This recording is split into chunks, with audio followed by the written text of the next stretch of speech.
Bismillahirrahmanirrahim. Bismillahirrahmanirrahim. Subhaneke la ilme lena illa ma allamtena. İnneke entel alimul hakim. Şimdi kitabımız değil, okuyacağımız bu tefsir El-Muhtasaru fi tefsir. Lejne, müellif el-lejne, yani bir grup, bir komisyon Suudi tarafından hazırlanmış, okuyacağız. Suretül Fatiha. Fatiha suresi Mekkiyetün, Mekkidir. Görüyorsunuz değil mi? Evet. Mekkidir. Ha bak burada Mekkiyetün, Mekkidir. Ha min makasid sureti, değil mi? Min makasid sureti, yani surenin amacı ne kastediliyor? İşte bu suret Allah Teala bize ne kastetmiştir? Bize yollamış, göndermiştir. Tehakikul ubudiyetil haliseti lillahi Teala. Allah Teala'ya halis, samimi olarak ibadeti gerçekleştirmektir. Değil mi? Evet. Tefsiru, şimdi tefsire geçtik. Görüyorsunuz değil mi? Evet abi. Sümiyet Suretül Fatiha. Neden buna Fatiha suresi? Fatiha açılış, başlangıç falan. Neden buna Fatiha suresi demişler? Liftita'i kitabillahi biha. Allah Teala'nın kitabının onunla başlaması, açılması, açılışı bu süreyle olduğu için onun adı Fatiha suresi koymuşlar. Ve tüsemma Ümmül Kur'an. Bu süreye Ümmül Kur'an da denir. Kur'an'ın ana suresi. Neden? Liştimaliye ala mevduatihi. Çünkü Kur'an'ın tüm konuları kapsadığı için. Liştimali sure ala mevduatihi ala mevduatil Kur'an. Konu, tüm konuları ele aldık. Nedir o da? Min tevhidillahi. Allah Teala'nın tevhidi, vahdaniyeti ve ibadeti. Allah Teala'nın ibadeti. Ve gayri zalike ve diğer konuları da ele alıyor. Ve hiye. Bu sure e'azamu sureti fil Kur'ani. Kur'an'ın en büyük suresidir. Ve hiye seb'ül mesani. Onun adı da seb'ül mesanidir. Tamam. Şimdi Bismillah. Bu bir, biliyorsunuz. Bismillahi, yani bir harf-i cerdir, isim mecrurdur. Car-ı mecrur, yani mehzuf bir fiile müteallıktır. Biliyoruz ya, hasfedilmiş bir fiile müteallıktır. Allah Teala yani o fiili getirmiş, yani getirebilirdi ama getirmedi. Neden? Çünkü herkes kendi amelinden o fiili takdir edecek. Mesela biz okuyoruz, biz akra'u bismillahi takdir ediyoruz. Ha birisi yemek yiyor, ekulu bismillahi diyecek. Birisi yürüyor, emşi bismillahi vesairen. Yani kim ne iş yaparsa kendi işinden bir fiil takdir ederek bu bay care, isim mecrur, car-ı mecrur o müteallık fiile bağlayacak yani. Değil mi? Evet. Bismillahi, yani ebde'u kıraaetel Kur'ani. Ben Kur'an'ın okumasını başlıyorum Allah'ın adıyla. Bak Bismillah. O zaman bir bay istianedir Bismillah. Yani Allah'ın ismiyle. Nasıl Allah'ın ismiyle? Yani Allah'ın ianesiyle, Allah'ın yardımıyla, Allah'ın desteğiyle diyor ya bir ismi. Bak müsteinen. Bu müsteinen nerede çıkarıyor? Bay istianeden çıkarıyor. Müsteinen bihi Teala. Allah Teala'nın yardım iane ederek, talep ederek, isteyerek, müteberriken bi zikri ismi. Neden? Bismillahi, Allah'ı da burada zikretmiş. Neden? Yani Allah'ın adını teberrük ederek, yani ondan kendimizi bereketlendirerek biz onun adıyla başlıyoruz. Evet. وَقَدْ تَضَمَّنَتِ الْبَسْمَلَةُ ثَلَاثٌ مِنْ اَسْمَاءِ اللّٰهِ الْحُسْنَى. Esma-i Hüsna var. 99 Allah'ın Esma-i Hüsnaları var ya. İşte bu Bismillah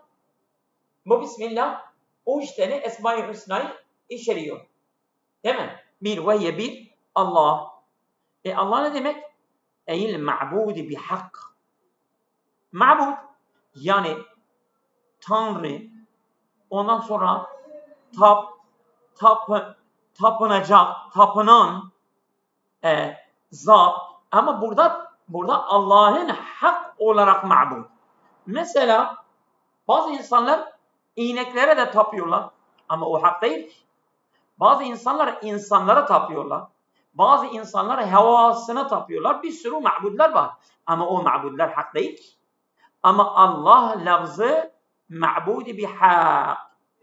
Yani hak olarak, doğru olarak, gerçek olarak ibadete layık olan zat Allah'tır. Ve huve ehhassu esmaillahi ta'ala. Bu Allah Teala'nın isimlerinin en özelidir, en hasıdır. Ve la yusamma bihi gayru subhanahu. Allah Teala'nın dışında hiç kimse bu Allah ismiyle adlandırılamaz. Mesela Allah'ın bir adı Hakim'dir. Birisi kendini Hakim koyuyor. Veyahut aslında Abdülhakim dese daha iyidir. Ama Hakim de koymuş olabilir. Ama hiç kimse Allah adı koyamaz kendi adını. Evet, geçiyoruz. وَلَا يُسَمَّا بِهِ غَيْرُهُ سُبْحَانَهُ. Allah Teala'nın dışında hiç kimse adını Allah koyamaz. 2. Er-Rahman. Bismillahirrahman. Allah bir de ikinci sıfatı Rahman'dır. Rahman, asıl Rahman hamdır. Yani bu dünyada Allah Teala'nın Rahman yani rahmet sahibidir. Yani ondan rahmet çıkıyor ve mahlukatlarına, abdlerine veriyor. Hatta düşmanına da bu dünyada rızık veriyor. Allah Rahmandır. Hamdır. Yani bu dünyada herkese rahmeti yani amdır. Herkese şamildir. Bak Rahman ey zu rahmetil vasi'a. Geniş bir rahmete sahip. Fehuve rahmanu bizati. O kendi zatıyla Rahmandır. O kendi zatıyla Rahmandır. Rahim ne demek? Rahim ne? Sadece ahirette onun özel rahmeti var. Özel rahmeti. Ahirette mükafat, cennet, mesela azaptan kurtulma. Bunlar sadece müminlere hastır. Özel kullara has bir rahmet. Rahim. Ey zur rahmeti ama el vasileti. Ulaştıran bir rahmete sahiptir. Fehuve yerhamu bi rahmeti men yeşâ'u. Bak. O rahmeder kime? Bir rahmetiyle men şâ'e min halqihi. Kendi mahlukatlarına istediği kişiye rahmetini rahmeder. Ama ve minhum işte onlardan el müminûne min ibâdihi. Kendi kullarından mümin olan kullarına veriyor Mümin olan o bu. Onun için Rahim diyorlar. Hasun bil ahiret ve Rahman hasun bil dünya. Evet, bu birinci ayet. Bismillah. Manası böyle. Şimdi elhamdülillah diyoruz ya. Elhamdülillah. Lillah, lamu Allah lil ihtisasi. Has. Hamd Allah'a mahsustur. Hamd Allah'a mahsustur. Hamd ne demek?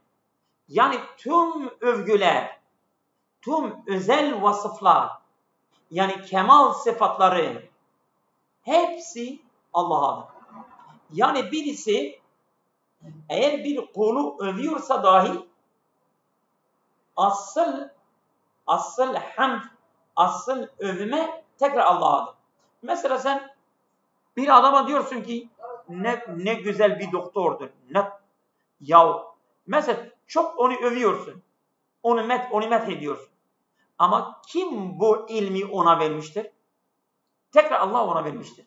Dolayısıyla asıl hamde layık olan gene Allah'tır. Sen başkaları hamd edersen dahi o hamdler, bak diyorlar ki yani elhamdu min eyyi hamidin ve ala eyyi mahmudin kâne fevelillahi teâlâ. O öyledir. Yani kim kime hamd edersen, nereye gidersen, kimden çıkarsa, ne olursa asıl olan Allah'dır. Çünkü kaynak odur, ondan geliyor. Her şey onun elindedir. O vermezse hiç kimsenin babasının malı yok ki. Evet. Es-senâ'ül kâmil. Mükemmel övgüler ve cemî'u envâ'il mahamidi. Tüm hamdlerin çeşitleri. Min sıfâtil celâli vel kemal. Celal ve kemal nitelikleri hepsi hiye lillahi vahdehu. Bunlar hepsi Allah'adır. Has olan Allah'adır. Dûne men sivâhu. Allah'dan başka olmadan sadece Allah'adır. Allah'dan başka olmaz. Neden? Neden Allah'adır? Niye başkaları olmuyor? Olmuyor da sadece Allah. Çünkü İzhuve Rabbu kullu şeyin. Çünkü o her şeyin Rabbidir. Yani onları gözeten, onları terbiye eden, onları barındıran, onları yaşatan vesaire. Ve haliki kullu şeyin İzhuve Rabbu kullu şeyin ve halikihi ve müdebbirihi. Her şeyin yaratıcısıdır ve her şeyin müdebbiri, tedbir eden, düzenleyen Allah'dır. Allah'tan başka yok. Şimdi Rabbil alemi dedik ya, Rabbil alemi. Alem ne demek? Vel alemun cem'u alemin. Alemun çoğuldur. Alemin cem'idir. Alem nedir? Ve kullu ma sivallahi teala. Yani 18 alem var diyorlar ya. 18 alem. İnsan alemi, hayvan alemi, bitki alemi vesaire vesaire. İşte ve alem kullu ma sivallahi teala. Allah'ın dışındaki her şey alemdir. İşte bu 18 alem diyoruz ya. Evet. Uç. Şimdi biz dedik ya Elhamdülillahi Rabbil alemin Er-Rahmanir-Rahim tekrarlıyor ya. Sena'un alallahi teala ba'de hamdihi fil ayet sabikati. Geçen ayet Bismillah'da vardı ya. Tekrar Allah'ı övüyor. Er-Rahmanir-Rahim diyor ya. Allah'ı övüyor. Şimdi bu 4. surede sadece Er-Rahmanir-Rahim biz Bismillah'da onların manasını söyledik. Burada tekrarlanmıyor. Maliki Yevmiddin'e geçiyor şimdi. Maliki Yevmiddin 4. ayet. Bu temcidun lillahi teala. Allah'ı temcid, mecid, tazim ediyor yani. Neden? Bi'ennehu'l maliku li kulli ma fil yevmil kıyamet. Kıyamet gününde var olan her şey Allah onların maliki Allah. Şimdi mesela bu dünyada da aslında Allah maliktir. Kıyamet niye kıyamet ediyor? Ama burada yani böyle suri olsa, sün'i olsa, yani geçici olsa, yapay olsa dahi bazı insanlar işte ben bunun sahibi benim, bunun tapusu benim üzerimdedir. Ama diyor kıyamet gününde Allah Teala diyor ki siz dünyada diyordunuz bu benim malımdır. Siz asıl o malın altında bakmıyordunuz ki limenil mülkül yevm. Bugün mülk kimindir? Allah Teala cevap veriyor. Lillahil vahidil kahhar. Kahhar olan Allah'adır. Diyordu benim adım o malın altında yazılı diye siz görmüyordunuz. Dünyada da dahi her şeyin altında benim adım vardı. Ama siz görmüyordunuz. Diyordunuz ki bu mal benimdir. Ama asıl sizin malınız değildi ki. Asıl onun sahibi Allah'dır. Ama kıyamette o durum da yok. Çünkü hiç kimse Allah söz hakkı kimse vermezse konuşma hakkı bile yoktur. Hakimiyet büsbütün Allah'a hastır. Onun için diyor ki Maliki Yevmiddin. Hükümranlık kıyamette bir bütün Allah'a hastır. Hiç kimse kıpırdamaz. Bir şey söyleyemez. Allah izin vermezse konuşamaz bile. Ama onun için diyor ki Maliki yevmiddin. Din demek yani kıyamet günü. Kıyamet gününün maliki Allah'tır. Haysu, bak, likulli ma fi yevmil kıyamet. Kıyamet gününde var olan her şeyin maliki Allah. Neden? Haysu la temliku nefsun li nefsin şey'en. Bak, o kıyamet gününde hiçbir nefse bir şey elde edemez. Yani mesela bir baba oğluna bir şey fayda veremez. Bir anne bir çocuğuna ateşten bile kurtaramaz. Hiç kimse bir şey elde edemez. Her şey artık orada Allah'a kalıyor. Feyevmiddin ne demek? Yevmül cezai vel hisabi. Din demek yani orada muhasebe ve mükafat veya ceza günüdür. Yani hesap verme günüdür. Şimdi biz burada İyyâke na'budu ve İyyâke nesta'in diyoruz ya. Yani na'budu İyyâke na'budu demiş. Nehussuke bil ibadeti. Neden nehussuke biz çıkarıyoruz? Çünkü mef'ul fiile takdim olmuş ya. O hasr ifade ediyor. Sadece sana ibadet ediyor. İyyâke, sadece sana na'budu. İbadet. Ama na'budu İyyâke olmuşsa sana ibadet ediyor. Yani sana ibadet ediyoruz. Başkaları da ibadet edebiliriz. Olabilirdi. İşte bunun önünü kesmek için Allah Teala mef'ul fiile takdim etmiş ve ne demiş? İyyâke na'budu. Sadece sana. Yani ibadet sana hastır. Biz sadece nehussuke bil ibadet. Seni ibadetle tahsis ediyoruz, has ediyoruz. Senden başka hiç kimseye ibadet etmiyoruz ve etmeyiz inşallah. Şimdi nehussuke vahdeke. Sadece seni tahsis ediyoruz bi enva'il ibadeti. İbadetlerin tüm çeşitleriyle. Ve taatle de itaatle seni has ediyoruz. Senden başka kimse itaat etmeyiz. Boyun eğmeyiz. فَلَا نُشْرِكُ مَعَكَ خَيْرَكَ. Senden başka kimseyi sana ortak koşmayız. وَمِنْكَ وَحْدَكَ نَطْلُبُ الْعَوْنَ. Bak burada var ya. وَاِيَّاكَ نَسْتَعِينُ var ya. Oraya geçti. وَمِنْكَ وَحْدَكَ نَطْلُبُ الْعَوْنَ. Yani yardımı talep etmek sadece senden isteriz. Senden başka hiç kimse de yardım istemeyiz. فِي كُلِّ شُؤُونِنَا. Tüm durumlarımızda, dünyevi uhravi, ne olursa olsun biz yardımı senden dileriz. Evet. فَبِيَّدِكَ الْخَيْرُ كُلُّهُ. Tüm hayır, tüm menfiat, tüm gelir, her iyilik senin elindedir. Senden başka hiç kimsenin elinde bir şey yok. وَلَا مُعِينٌ سِوَاكَ. Senden başka bir yardımcı da yok. Şimdi buraya geldik. Ehdine sıratal müstakim. Ehdine yani dellena.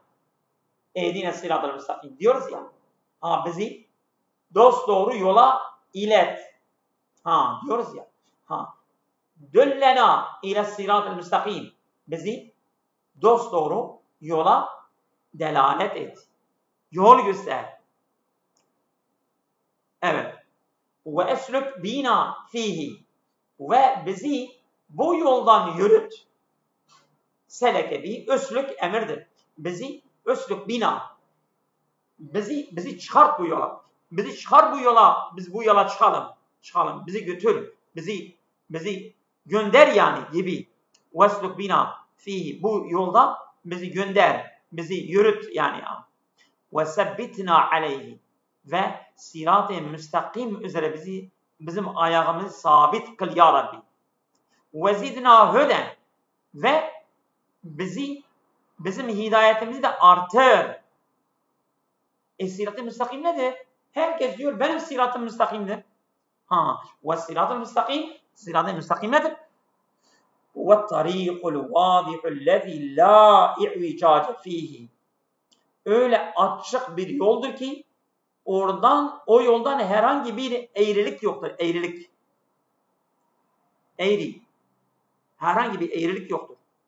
Nedir o? وَوَالْاِسْلَامُ الَّذ۪ي اَرْسَلَ اللّٰهُ بِهِ Muhammed. Allah Teala'nın Hz. Muhammed'le onu gönderdiği İslam'dır. İslam dinidir. İslam dini sirat-ı müstakim.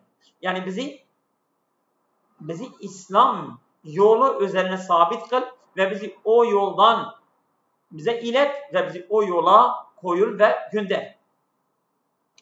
Şimdi sirat-ı müstakim burada dedi ya, sirat-ı müstakim nedir? Allah Teala tarif ediyor. Artık hiç kimseye bir şey bırakmamış yani. Allah Teala ne diyor? Tarikallezine en'amte aleyhim min ibadike bihidayetihim. Tarikallezine, yani bu sirat-ı müstakim öyle insanların yoludur ki, hangi insanlar? En'amte aleyhim. Sen onların üzerine nimet etmişsin. Sen onlara nimet verdiğin kişiler. Min ibadike, senin kullarından, bi hidayetihim. Tabi kendi hidayetleriyle bunlar yol bulmuşlardır. Sen de onlara nimet vermişsin. Kimlerdir onlar? Kennebiyyine ve sıddikine ve şühedai ve salih. Peygamberler, sıddıklar, şehitler ve salih insanların yoludur. Ve hasune ulaike rafika. İşte dost olarak da onların ne güzel dostlardır o yolda. Biz sirat-ı müstakimden onlarla dost olursak, yoldaş olursak ne güzel dostlardır. Tabi bizi bunların yoluna koy ya Rabbi. Hem de hayri tarikil mağdubi aleyhim. Sen onların özeline kızdığın kişilerin yolu değil. Kimdir bunlar? Ellezine ariful hakka ve lem yettebi'u. Bunlar hakkı tanıdılar ama hakka tabi olmadılar. Kel Yahudi gibi. Ve gayru tariki dalline anil hakkı. Ve haktan sapanların yolu da değil. Onlar kimlerdir? Ellezine lem yehtedu ileyhi. Bunlar hakka hidayet olmadılar. Neden? Litafritihim fi talabil hakkı. Bunlar hakkı talep etmekte gevşek davrandılar. Bunlar yani geç davrandılar. Gevşek davrandılar. Geç kaldılar. Taksirat yaptılar. Vel itidai ileyhi ve bu tariki, bu hakka, bak bu hakkın talebinde hidayet olmasında da bunlar taksirat yaptılar. Tafritat yaptılar. Onlar kimlerdi? Kennesara, Hristiyanlar. Evet. Şimdi bu ayetin faydelerini, yani bu surenin faydeleri bize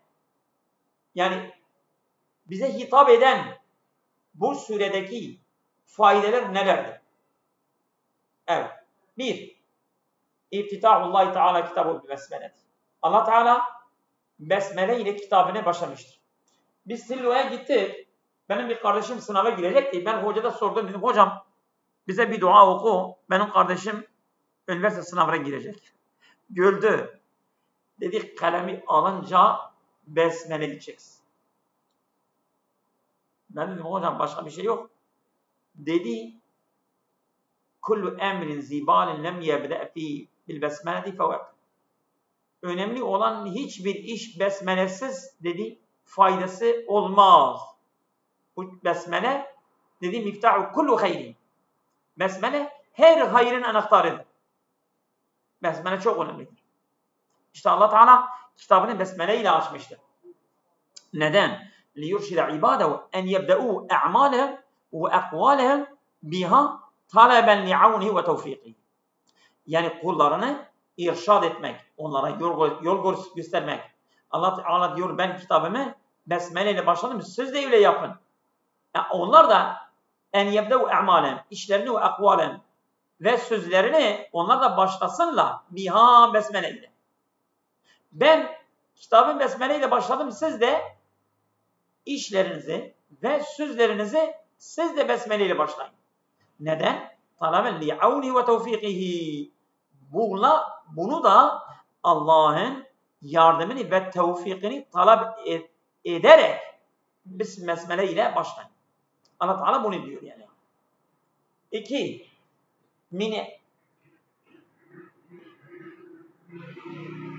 Min hediye ibadillahi salihine fi duay el-bed'u. El-bed'u bitemcilillah. Yani salih kulların hidayetindendir. Ne yapacaklar? Fi duay min hediye ibadillahi salihine fi duay. Duadaki salih kulların hidayetlerindendir. El-bed'u bitemcilillah. Yani el-bed'u mübtedadır. Min hediye ibad haberdir ha. El-bed'u bitemcidillahi ve senayi aleyhi subhanahu. Allah Teala'ya methetmek, sena etmek, onları övmeyle başlamak, değil mi? Duada bu salih kulların hidayetlerinden. Yani salih kulların hidayeti nedir? Bunlar dualarda Allah'ı övmekle, Allah'ı temcid etmekle, tazim etmekle başlıyorlar. Mesela bir hutbe okuyorlar. Elhamdülillahi Rabbil alemin. Vessalatu vesselamu ala Resulina vesaire. Bir insan, bir konferans, Müslüman tabi, salih kullar, Allah'ın kulları, bir konferans yaparsa, bir hutbe yaparsa, bir dua ederse, bir iyi bir şey yaparsa neyle başlıyor? Allah'ın temcidi ve senasıyla başlıyor. Bu salih kulların hidayetlerindendir. Evet, bu ayette öyle gösteriyor. Sümme şuru'i fi talabi. Sonra sen isteğine başlayacaksın. Önce Allah'ı öveceksin, methedeceksin. Değil mi? Sonra sen ne istediğini sonra yapacaksın. Ama ba'du diyorlar ya, ama ba'dudan sonra işte onun talebi neyse giriş orada başlıyor. Şimdi 3. Ta'zirul müslimine min taksiri fi talabil hakiken nasara dalline. Müslümanları uyarıyor. Allah Teala onları uyarıyor, tahzir. Uyarıyor. Müslümanları min taksirin fi talabil hakki. Hakkı talep etmesinde taksirat yapmak. Yani gevşek davranmak. Tamam mı? Geç kalmak onları uyarıyor. Bak asla geç kalmayın. Hakken nasara ad-daline. Dalalette olan nasaralar gibi hakkı talep etmesinden gevşek davranmamaları Allah Teala Müslümanları uyarıyor. Ev ademul ameli bil hakki ellezî arafuhu kel yehudil mağdubi aleyhim. Yani Allah Teala onlar üzerine kızdığı Yahudiler gibi hakkı tanıdıktan sonra ona amel etmemek de yapmayın diyor. Bak Yahudiler hakkı tanıdılar ama hakka tabi olmadılar. Hakla amel etmediler. Diyor Allah Teala onları uyarıyor. Diyor siz onlar gibi de olmayın. Dellet suretu ala enne kemalel imani yekunu bi ihlasıl ibadet. Bu sure ifade ediyor ki enne kemalel imani, imanın kemali, mükemmelliği yekunu bi ihlasıl ibadet. Lillahi Teala. Yani ibadeti Allah Teala için samimi bir şekilde. İhlas samimiyettir yani Ed-dinu en-nasihatu ihlas, samimiyet. Yani sen haşa ibadette bir şirk varsa Allah onu kabul etmez. Ne olacak? İbadet böyle ihlas, halisen lillahi. Sadece Allah'a. İyyâke na'budu. Bak dedik ya, bu çok önemli. Dinde tevhid, vahdaniyet. Yani sadece Allah'a ibadet, sadece Allah olacak. Bir ihlas-ı ibadet. Yani imanın mükemmelliği ibadetin ihlasıyla olur. Bir de ve talebul avni minhu, ve Allah'dan yardım talep etmek. Vahdehu, sadece Allah. Dune sivahu. Allah'dan başka olmayacak. Yani Allah'tan başka olmaksızın sadece Allah'tan yardım talep etmek ve sadece ibadeti Allah'a tahsis etmektir. İşte imanın kemali budur. Evet. Bu gece yeter mi? Yoksa öbür süreye geçelim. Ne diyorsunuz? Bu uzundur biraz. Yeter bence. Az olsun. Aklımızda kalsın. Sürede yetmez hocam ikincisine. Nasıl? İkinci sureye Süre yetmez. Doğru. Evet, bu gece yeter.